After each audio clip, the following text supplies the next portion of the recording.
welcome to another episode of the Starter Girlz Podcast. I am your host, Jennifer Loading, and wherever you are tuning in today, we are so glad to have you. So I'm going to open this up today. I'm so excited about my guest today. I think one of the things I love about Starter Girlz is that we get to talk to so many incredible people doing amazing things out there. And I feel like this guest is just another amazing example of tenacity and grit and I want to say transformation. So let me open up with this. What if the moment that changes your life doesn't start with a grand plan, but with a plate of hot dogs and a number on the scale you never expected to see? Oftentimes, transformation doesn't begin in clarity, but in discomfort. And when purpose meets persistence, this is what you get. And so my guest today is an example of this. I'm so excited to chat with him. I think this could be so much fun. And it's going to be so different than what we normally do. It's been a while since we've talked to an athlete. And so I think this is going to be kind of fun to shake things up a little bit. But before I bring him on, I do need to do a quick shout out to our sponsor. This episode is brought to you by Walt Mills Productions. Need to add excitement to your YouTube videos or some expert hands for editing? Look no further. Walt Mills is the solution you've been searching for. Walt is not only your go-to guy for spicing up content, he's the force behind a thriving film production company with numerous titles in the pipeline. Always on the lookout for raw talent, Walt is eager to collaborate on film and internet productions. With a background deeply rooted in entertainment and promotion, Walt Mills leverages years of skills to give you the spotlight you deserve. Want to learn more about Walt and his work? Head on over to waltmillsproductions.net and let your content shine. All right. And with that, I want to make one more mention to head on over to startergirlz.com. And why do you want to go over there? 3 reasons. 1, if you've missed an episode, it's a great place to catch up on one. You can also sign up for our community newsletter, and then that way you'll be in the know when everything goes out and you'll never miss an episode. And then lastly, if you are an aspiring entrepreneur or creator, or maybe you're already an entrepreneur that's doing amazing, but you just want to know what that number one subconscious block is that may be hindering your success. Well, we've got a 2-minute quiz over there that you can take. It's kind of fun, and it'll tell you what your number one block is. And so head on over to startergirlz.com and do whatever you need to do there. All right. And with that, we are going to welcome our guest on today. So my guest today, Andrew Smith, is living proof that meaningful change can start in the most unexpected places. What began with a single run sparked by a desire to reclaim his health and energy has grown into a powerful journey of endurance, mindset, and commitment. Now, a father of 4 running marathons, Andrew has built his momentum around a plan, people, passion, pain, and persistence. His story is a reminder that the path to purpose often starts with one brave decision. All right, so Andrew, welcome to the show. We are so glad to have you here today. Thank you. Thank you for having me. I'm very grateful. It's going to be fun. So I'm a runner, not like you, obviously. I used to run a lot more. And it's so funny because I'm starting to feel better again. And so I'm kind of running a little bit again. But man, I tell you what, this age thing and running, oh my gosh, it just hurts. It just hurts. And so I have to like really push myself to get out there. So I always admire my runner friends. And you and I shared that my husband was also an endurance athlete. He still runs, not near as much as, he used to, but we share a lot of commonalities. And I've been on the side probably that your wife has been on with young children, watching him do these things. And so I'm really excited to chat with you because I think you're where we used to be and you're kind of budding and doing all these cool things. And you got this young family that's kind of behind you. And so I think this can be so much fun. Yeah, great. No, thank you for having me. I'm looking forward to the conversation. Yeah, so let's talk about the story because this story cracks me up. And you told me about this and I thought this is so funny because you hear things like this, right? Like where somebody had something, they wake up and they're like, oh my gosh, this just sucks. And I shared with you that my husband had the whole dad bod thing going. Like he started running, I think he was like 29 or maybe a little bit earlier than that. But we had our youngest, or she's our oldest now, but she was a baby at the time. And he's like, I don't want this dad bod. And so that's kind of what triggered him to start running. So let's talk about your story. What brought you to this moment right now? Yeah. So when you cut to the chase of how did you start picking up running and marathoning, it all goes back to a hot dog eating contest. This was July 4th, 2023. And I signed up for our neighborhood pool's hot dog eating contest. And it was as simple as that. I signed up for eating a few hot dogs. There were 4 of us in the competition. I had done some research on Joey Chestnut that day. He had eaten like 77 hot dogs. Well, we're the amateur division of our neighborhood pool. And long story short, I dominated 5 hot dogs in 3.5 minutes. And that won me a month of free ice cream. And so one bad choice led to a really bigger bad choice. And I had a lot of ice cream that next month. And I also had my 3rd child. And he was born. And yes, the dad bod, the father figure was forming in ways that it never had been before. And I was seeing numbers on the scale I had never seen before. And it was just like, okay, let's reverse this. So what I did was I just started running 3 times a week. And so I had run around the neighborhood, in COVID, because job transition, the pandemic, I was in travel. And then I was like, all right, I got to cut expenses. I'm finding a new job. I got into real estate, but running was free, or so I thought. And so started getting into running a little bit during COVID, but hadn't run much. And then this period of, October, November 2023, I was running 3 times a week. Then it so happened that someone on Facebook, his name is Rick Smith, he was a former pastor at Watermark in Dallas at church, and he left to go start a nonprofit called Hope Story. And Hope Story equips medical professionals with resources to give an expecting family a diagnosis of Down syndrome, if that's their case. Instead of it being a sad story, I'm sorry, which was their situation, they want it to be a congratulations, here's hope, here's resources, here's support. And so what he has done was created this nonprofit called Hope Story, and they raise a lot of their money through races, through New York City Marathon and through the Disney marathons. So you raise money for Hope Story and they give you access to these races. Well, I didn't know any of that, but I learned it because on Facebook, he said, anybody want to run the Dallas half with me this weekend? And so on 3 days notice, I signed up for my first race, had never run any races, and it was the Dallas Half Marathon, December 2023. I learned about all that traveling on the dark train downtown. So I learned about that. I learned about his organization, how he does that.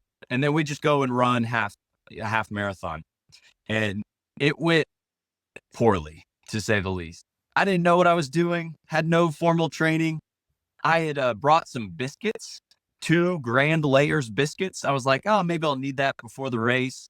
Well, I didn't eat them and I didn't get rid of them. They were just in my pocket.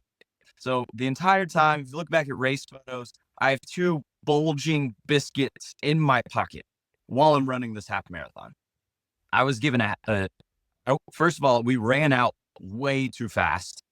And then we took a donut from a bystander and had that. And then he gave me my first goo, which I didn't know what a goo was, but it's an energy gel thing. I think it was birthday cake flavored. And all of that was not settling well. Yeah. So here I am halfway through the half marathon and I start to slow down a lot. And over the next 3-4 miles, Rick, he shoots off. He does a PR. He finishes in like 1 hour 51.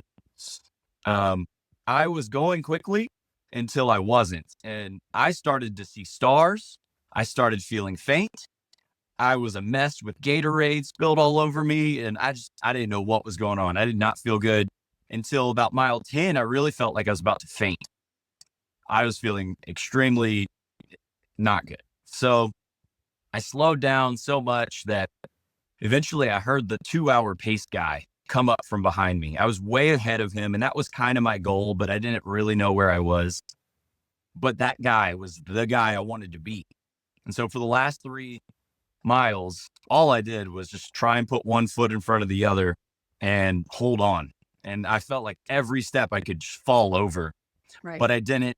I beat him by 15 seconds or so and got to the finish line, and Rick was there to congratulate me. And I put my arm around him feeling a mess.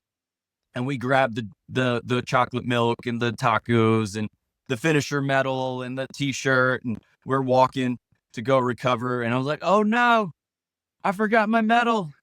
And so I turn around and he's like, dude, it's on your neck. And so again, I was just totally out of it. Yeah. And that was my first running a race marathon experience. Yeah. So There's so much to this, Andrew.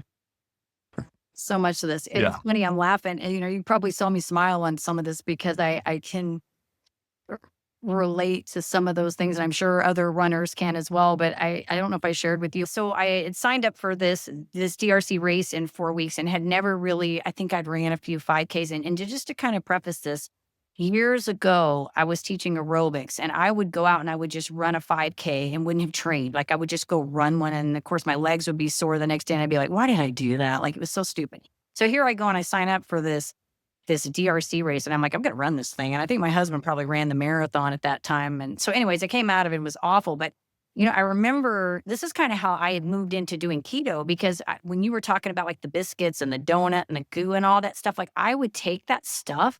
And then like in the middle of the race, I would get like migraines, like I would get headaches. I would bonk, like get, like where they say you bonk, you hit the wall.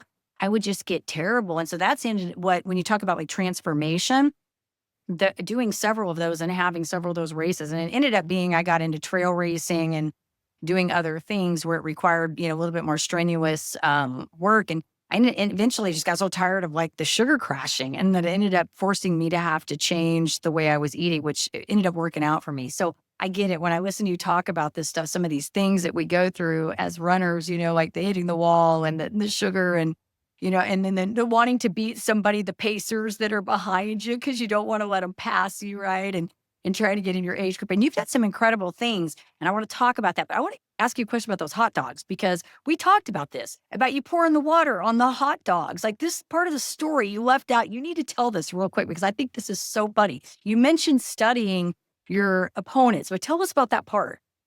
Yeah, so I watched the Nathan's hot dog eating competition again, like I said, and Joey Chestnut, dominant in his sport. Well, whenever I looked up the ESPN, they showed the rules for the competition. And what it said was you cannot dip your hot dog buns in the water for more than 3 seconds. So I thought, oh, that's a strategic advantage. My little small hot dog thing, they're not going to have rules. So the thing was, our little hot dog competition didn't have big cups like theirs did. So we had literal water bottles, tiny little spouts. So I couldn't dip anything in my water bottle. So yeah, Right. The first move I had, I made sure both water bottles I had were unscrewed. And first move, ready, set, go, was just dump out all the water on the hot dogs, make them as soggy and wet as possible so that, I could try and stuff them in my mouth a little better. But man, there's still quite a ball of dough type of disgusting in your mouth when you're trying to down 2 hot dogs at once. Yeah. But it worked out for me. I got those first 2 down in less than a minute. And my competition, as soon as they saw me dump it, they were like, whoa, that I think I'm going to catch up on my dog and just watch this guy do what he's doing. Yeah. That's kind of how it went. Now, I didn't really have any competition after I made that move. that's so great. It's clever that you were thinking that way. I can only imagine to get those hot dogs. So now let me ask you this. Will you eat a hot dog now? Like, are you cool eating hot dogs now? Or are you kind of like... I like okay, hot dogs. I even ate like a pound of brisket after that. I wasn't even full, apparently. Yeah. So Yeah. I don't know what I did that day, but I was ready. So You were ready. You just had the kept mindset eating. you're going to eat them hot dogs down. Man, that's great. I don't know if that I could do it. That's I'd be like, I don't have to the bread after like getting that bread, like try to get it down your throat. So I'm totally impressed with that. So moving forward into your running, because you've set some PRs now and you've got Boston in sight that you're wanting to do. So tell us a little bit about that, like what you've run and where this is all going. Yeah. So after Dallas half marathon, December 2023, about 3 weeks later, it was like, how would you run double that? How do you do that? And I had to scratch that itch and figure it out. So December, that month, I started figure out a podcast to listen to, figuring out, okay, what does a plan look like? I looked up a marathonhandbook.com free training plan, and I looked up when races were. And so Marathon by May became the idea. And then I did some more research on weather patterns in Texas, and I realized May is very hot for a marathon.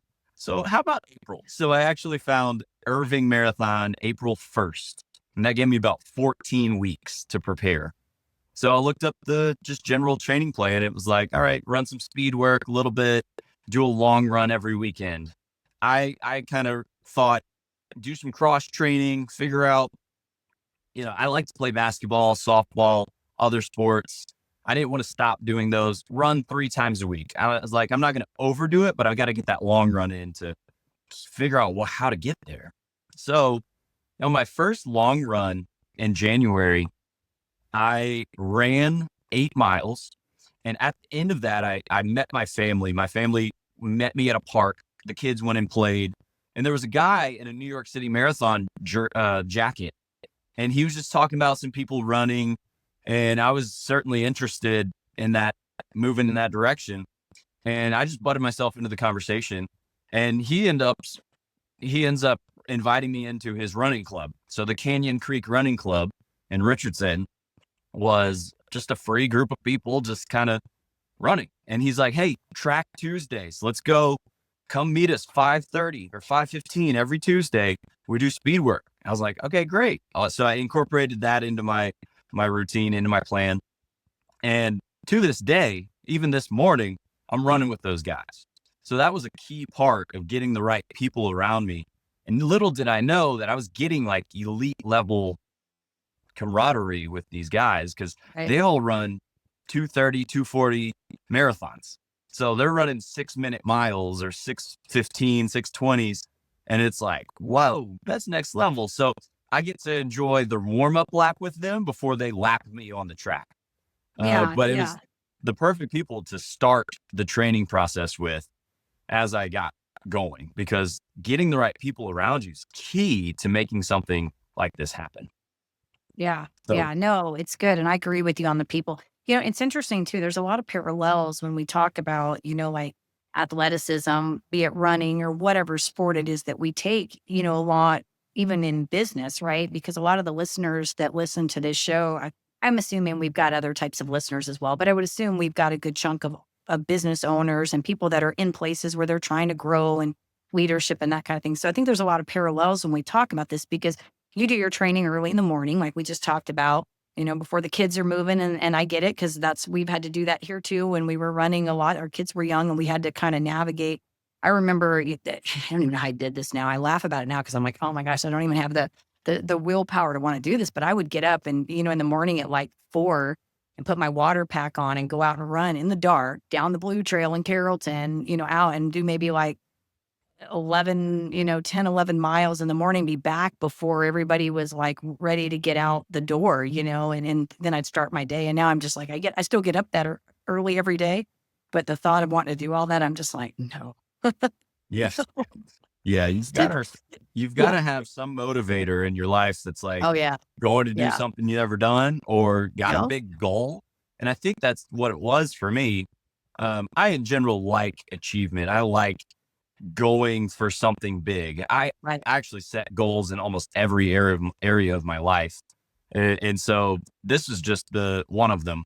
And yes, the planning around the kids is important, because as I was getting into it, I had a few people, they were like, hey, you don't want to be a deadbeat dad marathon runner, because you can spend so many hours. And that is what I discovered as I ramped up my mileage, especially as I got over 13 miles.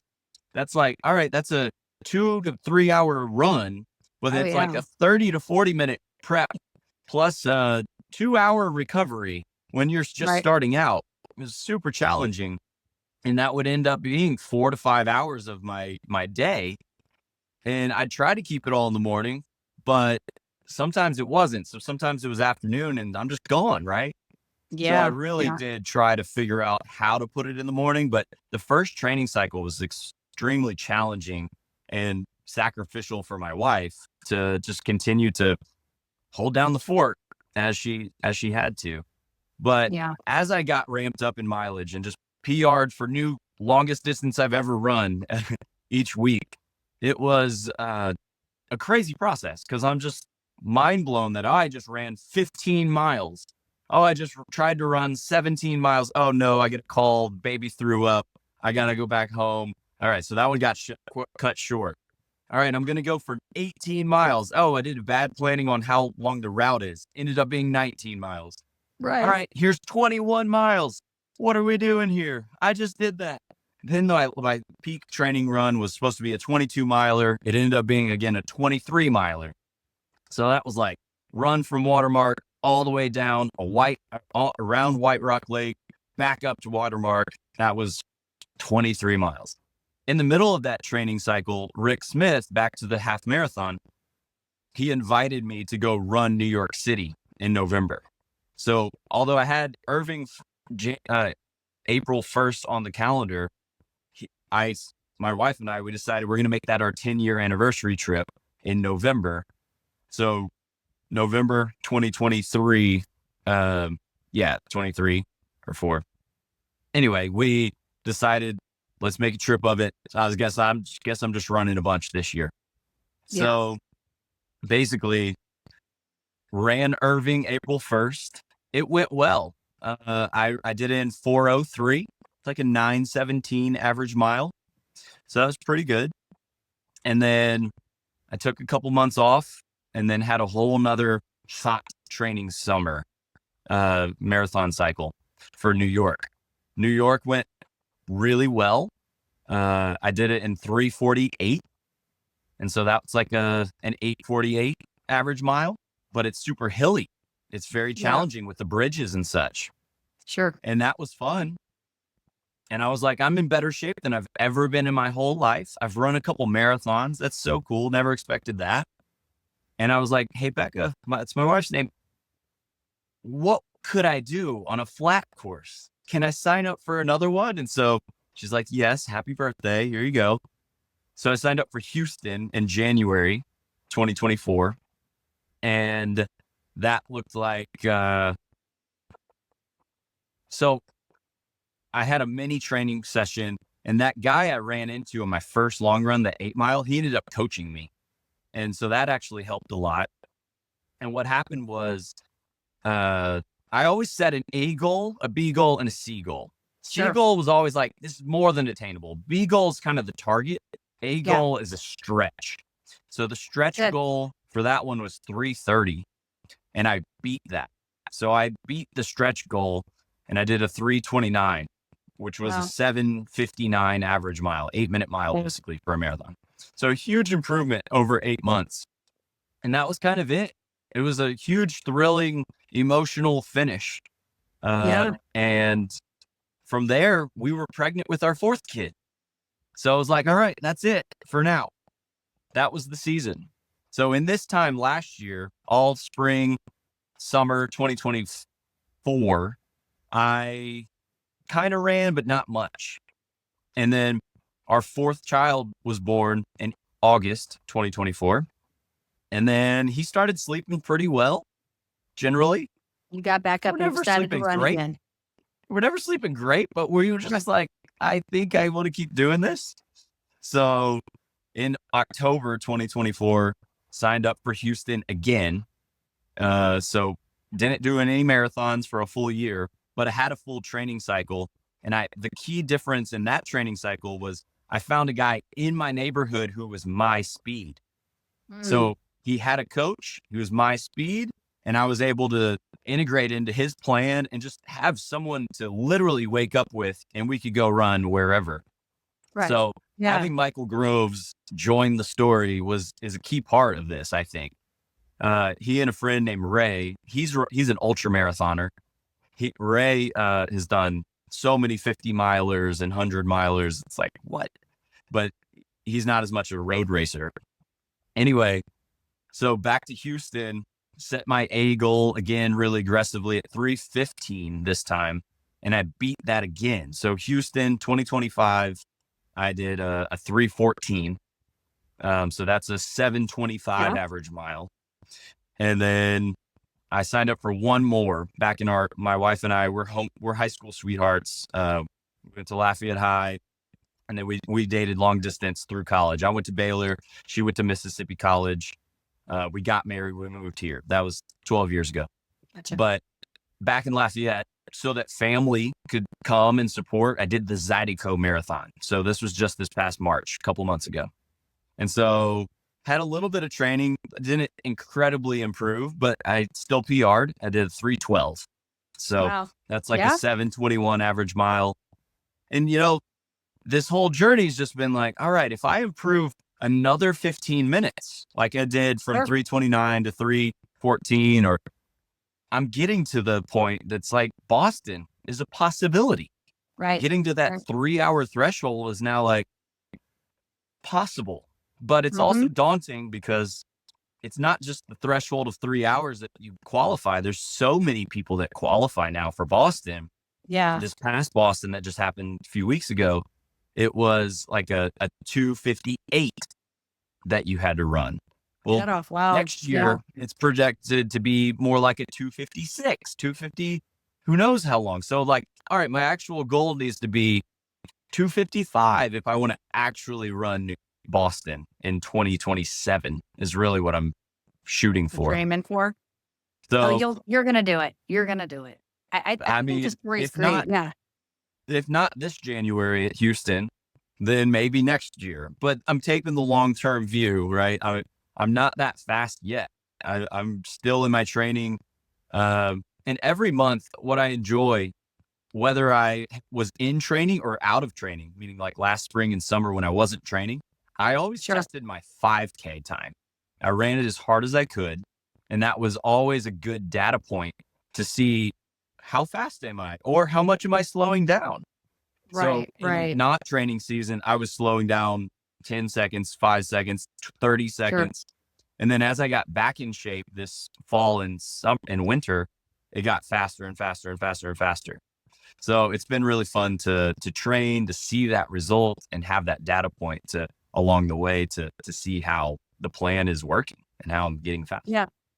Yeah. No, So it's that's the good. plan And I now. think I think it's great. And there's so many, that's why I said there's so many parallels here, whether you're, running, training for marathons, or you're trying to stretch for the next big goal in business. And so I love these conversations. And I think the big thing I keep hearing, that you're talking about here really is like this adaptability, right? Like this just learning to adapt and readjust and continue to persist through. So, because not only that, your wife is having to adapt with these kiddos, right? Like, because I've been on that side, not as many kids as you've had, but we were talking about this. I mean, when we moved from Houston to Dallas, I had the three and my youngest was 4 months old. And I remember we came here in July, and I want to say it was in October that we went to Arkansas I don't know if my husband ran a 50 miler or a 100 miler there, because by then he was starting to do these crazy races. And I remember taking those kids, and we had a flat tire there. I mean, and he was running and we couldn't get his help because it was like, what do you do? He's in the middle of the forest in Arkansas and I'm, navigating these. So it's a big sacrifice on the other side of that, So I think adaptability is huge here. I think, and working together, but you said also a lot of really good things about having the right support systems. And I think that is universal in everything we do as well, right? It's like having the right people in your space to not only encourage you, but mentorship, and you are like the sum of the five you hang around, right? So if you want to get to be a faster runner, find faster runners to mesh in with, right? My husband used to do a lot of that too. He would go on Saturday mornings and go down to the White Rock and run with runners there. And he did some of the Tuesday night speed work things too. So I remember like Ollie, it's so funny because we're in a different phase now where we still both exercise every day, but it's like he still goes out and runs and he rides his bike. And every now and then we'll be like, hey, do you want to go down and do like what is I'm drawing in the July at Buckner, they do I'm like, I can't even think of it. We ran it several years, but it's not Like all those races are hotter but I'm than like, hell or something. I don't know. there was that one. I think we did one of the. There was that. There's It's a big one that's down at Buckner Park, and they do it every July. And I'm drawing a blank, but I brought it up. I'm like, hey, do you want to go down there? We can run a 5K and see if we can get through this.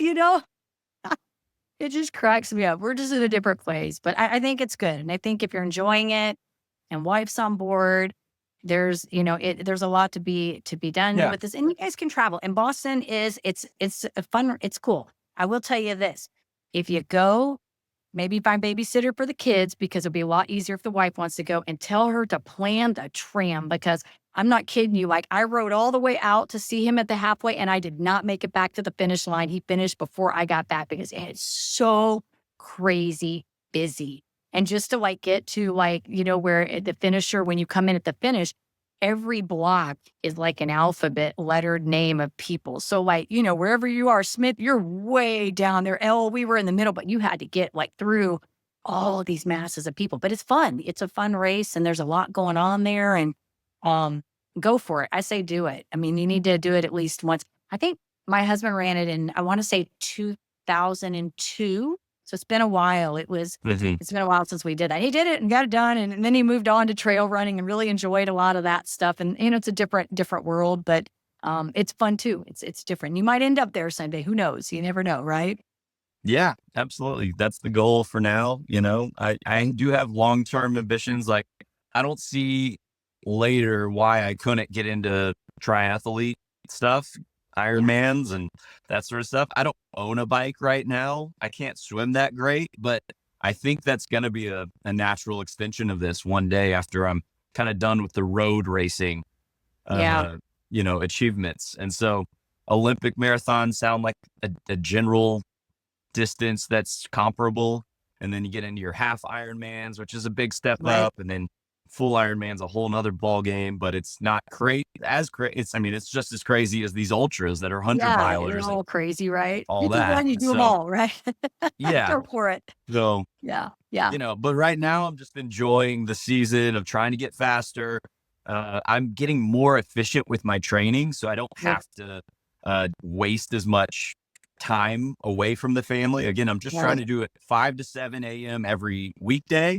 And on the weekends, it's like 5 to 8. My wife goes to yoga every Saturday at 8:30. And that's sacred almost. Yeah, like we try and really honor that for kiddos, each other. Right? Yeah. And then as much as I can, I'm getting my kids involved too. Yeah. So we'll go to the track on Saturdays. I've been testing their 100-meter dash or their 40-meter dash or their scooter 100-meter dash. Yeah. They did a 3-miler with me last weekend. I've gone as far as 7 or 8 miles with them scootering. Yeah. So that's amazing. So the 5 and the 8-year-old are doing great there. Trying to get the 3-year-old, almost 3-year-old up to speed. He did a little half-mile this weekend. That was kind of cool. It's like, all right, he's getting faster. And then, the 8-month-old right now, still one a little day. bit little. But I did do a run with all 4 of them for the first time last weekend. Oh, fun. The 2 smaller ones in a stroller, the other 2 scootering.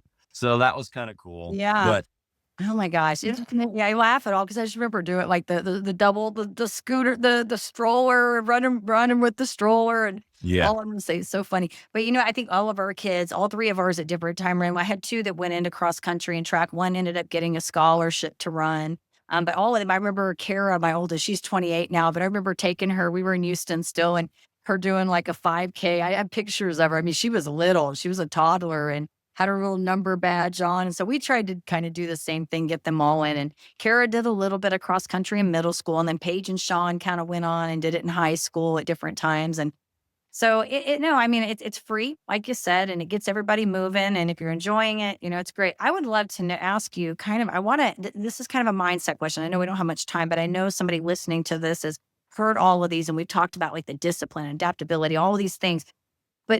And you've even talked a lot about mindset. We haven't directly talked about, but we've kind of weaved it in. But I'd love to know for somebody listening to this, let's say, whether it's business or sport, whatever it is, those moments when you're like, oh my gosh, I just want to put it down, right? Like we've all been there, like throw that towel in there. What is going through your mind? What are you doing there? Like, how are you working yourself through that? Yeah, I put one foot in front of the other. I certainly face challenges, little injuries, discouragement, thought I could do something better than I did, didn't deliver on it. But what do you do when you're stuck in the middle of the night with a kid that's woken up and you're like, I'm about to go run X many miles. I have such assignments due. What else can you do but put one foot in front of the other? Good. Do Yeah. all that you can and leave the rest up to God. Like, so, this whole extension, all of this to me is an extension of the bigger vision. And so like the mission might be Boston, but Right. the bigger vision is just love God. That's what it is for me. Love God with all my heart, soul, mind, and strength. It's good. This is a lot of the strength part, but there's a ton of mindset in that. Yeah. And what more can I do than put one foot in front of the other and just push through to the next thing? All pain will come to an end. There's a greater reward at the end. And in the suck of it, it's going to end. Just know that, hey, you will get through this. There's a ton of people supporting you. There's a cloud of witnesses. There's a bunch of people supporting.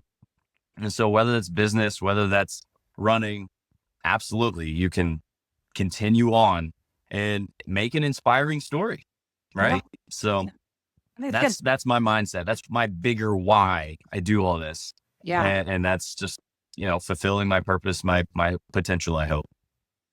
Yeah. And it really is about stepping one foot, just putting one foot out there. It's the hardest thing, right? Is the getting started. Once you start getting it, going. And I always talk about this even in business, like I came from, I think I shared with you, I was in Mary Kay. I was in leadership for a very long time. I was with that company 22 years. And I always, when I'm talking about sales, let's move away from sports for just a minute, athleticism, and let's go just into business sales, because we all have to sell something, right?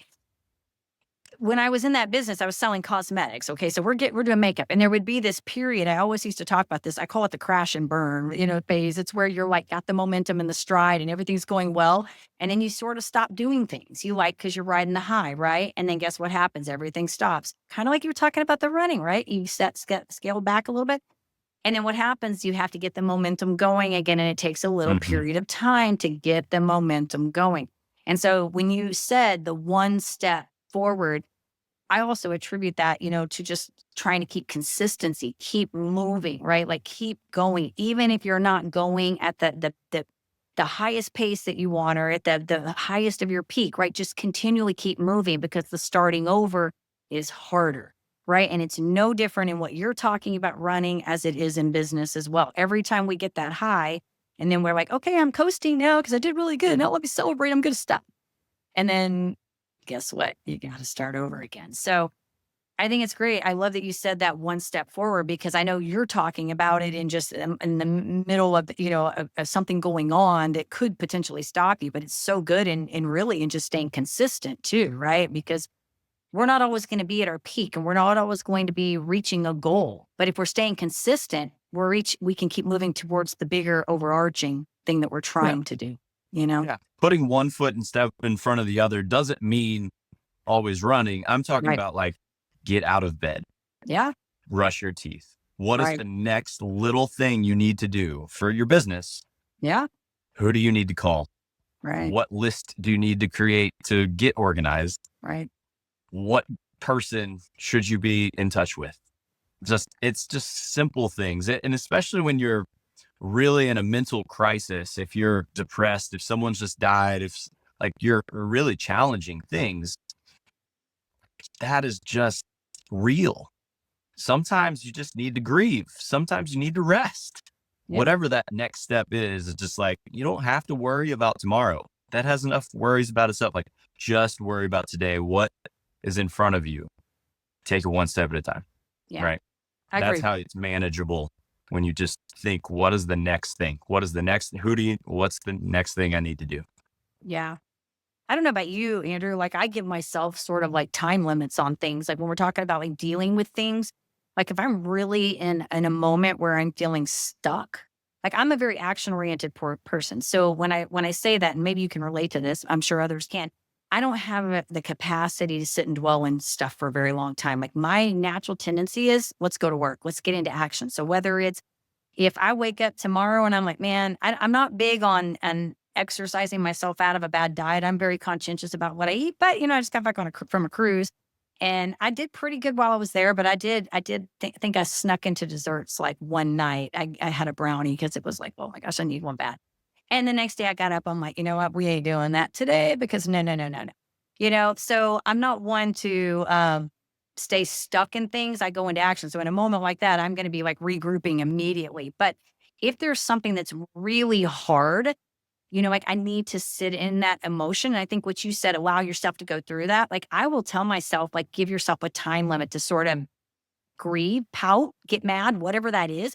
If I need to pout because I'm pissed off about something, like it's like Mhm. you got 24 hours, Jennifer. You get that out. Do whatever you need to do. Get mad, get angry, do whatever. But tomorrow when you get up, what's your next thing you're doing? What are you doing? What's that next step? So I love that you said, allow yourself to go through to have that, right? But then do your next step because I think that's important. I think a lot of times we get frozen, like, right? Like we have a big goal and then it doesn't go the way we want. And so we get upset and we beat ourselves up and then we just go, oh, and then we get stuck, right? Because we didn't do the metric. We didn't reach it, right?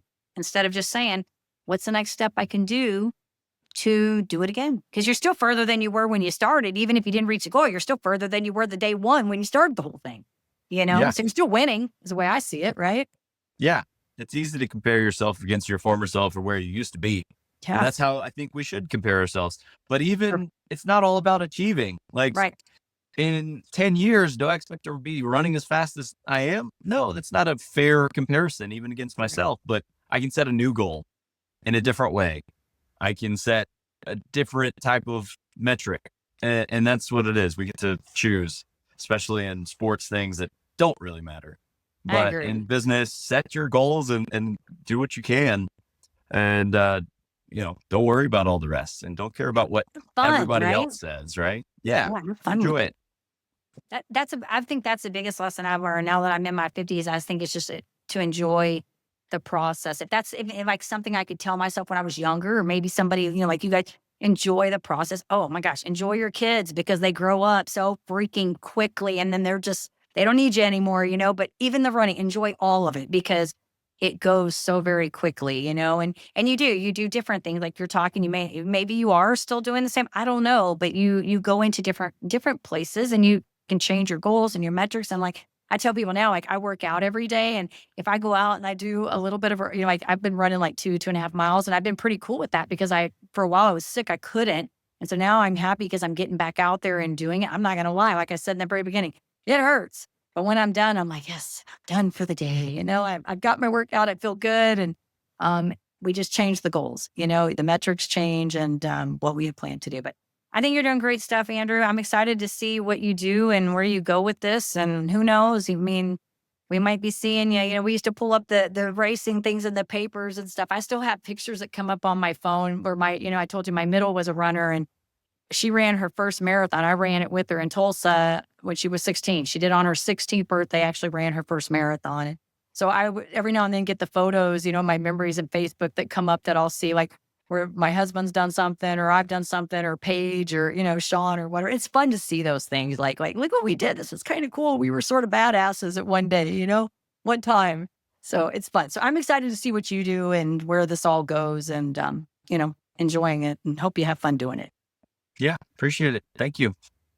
So if maybe a listener on here wants to get in touch with you, maybe they want to, follow you, or maybe they want to chat with you. Maybe they're aspiring to go into this area and they like, hey, tell me what you've been doing and what's your morning routine. Give me all the nitty gritty because we didn't get into everything. Where do we want to send them? How do they get in touch with you?